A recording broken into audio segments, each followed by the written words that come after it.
Assalamu alaikum wa rahmatullahi wa barakatuh. When Ramadan comes along, some people act as if a food festival has come to town. We have this type of food and that type and this appetizer and that.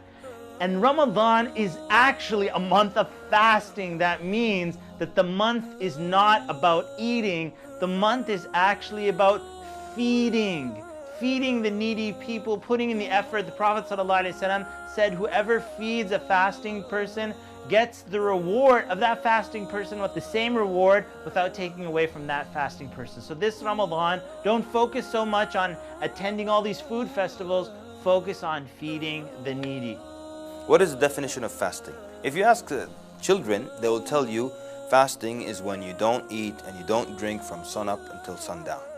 And sometimes a lot of adults use the same definition. That's it. That's all fasting is. Okay, that's it? Just fasting? Sunup, sundown, don't drink, don't eat?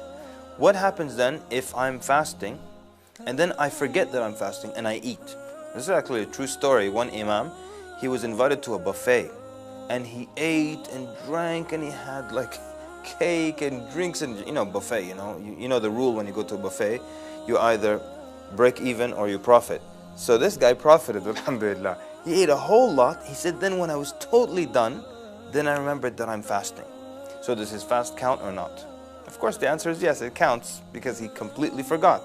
So that means it's got to be more than eating and drinking. So it's got to be something else. Of course, a sawm, fasting, means to abstain. So it's not just abstaining from eating and drinking, it's from all kinds of other things. It's from lying, it's from bad words, it's from cursing, it's from backbiting.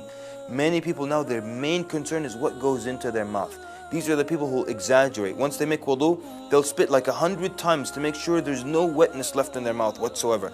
Nothing goes down the throat. Even though in the Sharia, a little bit of wetness is ma'fu, it's pardoned, it's not an issue. But they exaggerate. Some people even tell you, and this is all wrong, but they tell you, don't shower in Ramadan because, water will come in through your ears. I mean, who drinks through their ears anyways? So just exaggerations there. And don't use perfume. Don't smell food. If you pass by the kitchen, hold your breath. All these exaggerations, just making sure nothing goes inside. But they don't care what comes outside.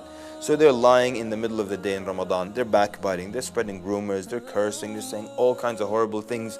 And they think fasting is nothing goes in here. And as long as that's the case, then I'm fasting. The acts of worship, one of their aims is to improve our manners. And we see this across the board with all kinds of acts of worship. With fasting, it's very clear and very pronounced because the Prophet ﷺ taught us that if you're fasting and someone is fighting with you or cursing you or anything like that, you say out loud, Inni sa'imun, inni sa'imun. I am fasting, I am fasting. You say it out loud also so they hear, and maybe they'll be put to shame a little bit and refrain from, their animosity or their fighting towards you. So the purpose of fasting also is to improve and have an impact on our mannerisms and our akhlaq. So remember that when you're fasting, it's not about what goes in only, but it's also about what comes out.